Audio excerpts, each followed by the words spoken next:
lamdam asigi layoi khraba ipai pusina thambiramba paurok singi manungda paurok khradi ngasigi mirol asina mikup amatang oirebasu ningsingba matam oire hojik oirakliba matam asida ningsinggadaba amadi kauroidaba paurok anidang haiba taragadi leitonda saru pande amadi sana sibana khungulda mina sibana sinda haiba paurok ani asini paurok ani asi ngasigi khunai amadi mirol asigidi sida hidak soidan oigani hairiba paurok asibu ngaktuna satlabadi mioi adu kanglo furup punna khundaminariba mini indiani hainariba lamdam asida amata hek saunaroi kainaroi pendabasu leinaroi adubu ngasigi mirol asina hek kauthokpagi mami ama tarakpagum tawriba asinani iramdam asida leiminariba khundaminariba kangluk maselgi marakta nungsi sanabagi marida break khangfa farakpagum nungsi sanabagi lambida khusamnaduna satminanaba amadi panthung yoba ngamdriba yengshine maitai singna singmi singbu hanthana yenglame mangi sengi haiduna inthoklame tathi taoina tawrami naga singna kuki singbu hatki yum kya mai thaki khul singdagi tanki masisu khundaminariba kuki singna haibani ꯑꯩꯈꯣꯏꯒꯤ ꯆꯥꯛꯊꯨꯡꯗ ꯈꯨꯠ ꯊꯤꯡꯖꯤꯜꯂꯤ ꯃꯤꯒꯤ ꯂꯝ ꯈꯣꯞꯆꯤꯜꯂꯤ ꯃꯈꯣꯏꯗꯤ ꯂꯝꯂꯥꯟꯕꯅꯤ ꯁꯩꯗꯥꯡꯂꯕꯅꯤ ꯌꯣꯡꯅ ꯃꯄꯨ ꯁꯥꯅꯕ ꯍꯣꯠꯅꯔꯛꯄꯅꯤ ꯃꯁꯤꯁꯨ ꯅꯥꯒꯥꯅ ꯍꯥꯏꯕꯅꯤ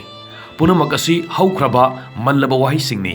ꯇꯁꯦꯡꯅꯃꯛꯇꯤ ꯑꯋꯥꯡꯕ ꯆꯤꯡꯗ ꯈꯨꯟꯗꯥꯔꯤꯕ ꯆꯤꯡꯃꯤ ꯏꯆꯤꯜ ꯏꯅꯥꯎꯁꯤꯡꯕꯨ ꯃꯩꯇꯩꯁꯤꯡꯅ ꯍꯟꯊꯅꯗꯤ ꯌꯦꯡꯂꯝꯂꯣꯏ ꯃꯔꯝꯗꯤ ꯆꯤꯡꯃꯤ ꯏꯆꯤꯜ ꯏꯅꯥꯎꯁꯤꯡꯗꯤ ꯑꯋꯥꯡꯕ ꯆꯤꯡꯗ ꯂꯩꯕꯅꯤ ꯍꯪꯒꯠꯅ ꯁꯣꯏꯗꯅ ꯌꯦꯡꯈꯠꯂꯝꯒꯅꯤ ꯆꯨꯝꯂꯣꯏꯗ꯭ꯔꯅꯦ ꯃꯁꯤꯗꯅꯤ ꯍꯥꯏꯅꯤꯡꯂꯛꯂꯤꯕ ꯃꯃꯥꯡꯒꯤ ꯁꯣꯏꯈꯤꯕ ꯂꯥꯟꯈꯤꯕꯁꯤꯡ ꯅꯤꯡꯁꯤꯡꯗꯨꯅ ꯅꯤꯡꯗꯣꯟ ꯄꯣꯝꯅꯕꯒꯤ ꯃꯇꯝ ꯑꯗꯨ ꯍꯧꯖꯤꯛ ꯑꯣꯏꯔꯤꯕ꯭ꯔꯥ ꯄꯨꯝꯅꯃꯛ ꯉꯥꯛꯅꯐꯝ ꯑꯃꯗꯤ ꯀꯥꯎꯊꯣꯛꯅꯐꯝ ꯊꯣꯛꯇꯕ꯭ꯔꯥ ꯑꯁꯤꯅꯤ ꯍꯧꯖꯤꯛꯀꯤ ꯍꯥꯏꯔꯒꯁꯨ ꯃꯅꯤꯡ ꯇꯝꯕ ꯅꯥꯒꯥꯁꯤꯡꯇꯒꯤ ꯑꯣꯏꯕ ꯂꯩꯕꯥꯛ ꯑꯃ ꯁꯦꯝꯅꯕ ꯚꯥꯔꯠ ꯂꯩꯉꯥꯛꯇ ꯂꯥꯜ ꯍꯧꯔꯝꯕ ꯑꯗꯨꯁꯨ ꯆꯞ ꯂꯦꯞꯇꯨꯅ ꯁꯥꯟꯇꯤꯒꯤ ꯋꯥꯔꯤ ꯁꯥꯟꯅꯔꯤ ꯀꯨꯀꯤꯒꯤꯁꯨ ꯃꯉꯥꯏ ꯁꯨ ꯆꯠꯅꯔꯤ ꯆꯠꯅ ꯀꯥꯡꯂꯣꯟꯁꯤꯡ ꯉꯥꯛꯅ ꯆꯠꯄ ꯑꯃꯗꯤ ꯁꯥꯟꯇꯤꯒꯤ ꯋꯥꯔꯤꯒꯤ ꯄꯥꯟꯗꯝ ꯐꯪꯕ ꯐꯪꯗꯕ ꯌꯥꯕ ꯌꯥꯗꯕ ꯍꯥꯏꯕꯗꯨꯗꯤ ꯑꯩꯈꯣꯏꯅ ꯂꯦꯞꯊꯣꯛꯄꯒꯤ ꯁꯛꯇꯤꯒꯤ ꯋꯥꯡꯃꯗꯅꯤ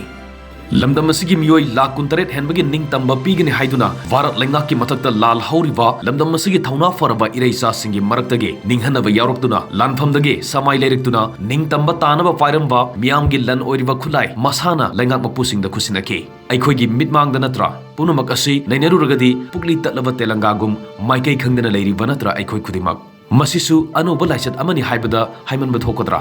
कोरोना कोविड-19 बुदी खरा मखै लाक्सिन मंगमख्रै लोइबबुदी नाइद्रै इहे कीरिबदी चिंगनरिबदी लमदम मसिदा रामांदी धर्म हाइरगसु खंगनरिबा हिंदू धर्म संदोकपा लाखिबा शांतिदास गोसाई अमा अमुक लमदम मसिदा लाक्लब्रा हाइबसिनी ममांगदा लाक्लंबा शांतिदास गोसाई महाकी पांदम सामदा साम माइ पाकपदि ngमखिदे अदुबो होनजमन खरबुदी महियानखि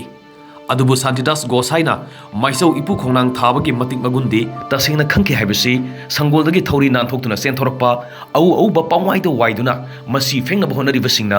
हंगतना येंगबा मथौ ताद्रिबरा हाइबसिने इंडिया डेमोक्रेसी चटपा लैबाकनी मणिपुरसु इंडिया की सरुकने भारत की कॉन्स्टिट्यूशन के आर्टिकल 19 ना freedom of speech and expression की हक पीरबसु मसी ngang याबा यादबा हाइबगी पनखै अमदी याथोक्तुना थम्मे मसिना nganning sakningbadu hektamak mayai samhanbadi natte ngangningi sakningi haiduna apunbagi saktamda sokadaba leibak wathok oigedaba sing ngang sakpadi langani yasu yade ngangsu ngangoidabani madugi mayek larab khudam haibabu democracy gi yumbi mari gi manungda yumbi sing oiriva lengak sembada yauriva judiciary amadi legislature sing thabak paiba hobada wasak loriba sine masidani amuk haining lakliba amadi ningsing lakliba हाइखिबदाइने साउरदुना लाइनिंग मसत सिंगरकले हंथने येंगलकले करेम कथाइनरकले असाउबगलोनिना मौन खोकने थेंगनाबा मफमदा हाटकनी हिंगना फुमगनी सानिंगबा साहौरो असुमना हाइखिबसिंगसु इपा इपुना थंबिरंबा पाउरो लैतोंदा सरु पांदे हाइबदु ओइरोइद्रा अदुगा अमुक नाक लाइनिंग गी थाजनाफम ओइरिबा तारेन पाइदुना तिन सिटखिबा ऑर्गेनाइजेशन अमबु हौदोंगा चांगदमनखिबा अमदी हौदों ओंथोखिबा पुनुमक अदुना सुनी लैतोंदा सरु पांदे हाइबा पाउरोदुदा पोप हेक्टारकलिबा चुम्बु चुमद्रने फजै हाइना सोनरिबा अंगांगबा अतर गुलाब की लैखोक्ता तिंखंग पाले मुन्ना येंगहौदना हेक्लुरबदी तिंखंगी चैना फंगबा हौना साने नत्रगना ताहा ताहाना हेक्लगना तिंखंगी चैना तनतना ई थोकपा हाइबसी हौना साने तिंखंग पानबा अतर गुलाबसु अमुक थमखिसे पूर्णिमागी थाजसु हेक हेक अमुबा लैसिन लै हाइबा काउथोकपा अमुबा लैसिनसु अंगांगबा नोंजाबी लै निंगसिंगदबगी थौदौ अदुदी ngasiगी मिरोलदा ताहनिंगदे मदुगी मथक्ता लैतोंदा सरु पांदे मतागुम लेबाक असगी लोबु लैना लेक्थोकनबा होनरक्लबदी लाई खुसांगबिगी फुंगावारीदा ससी मपाना लाई खुसांगबिगी मकुट कखिबदु निंगसिंगबा सुमलोइद्रा हेक्ता हाइनिंग लै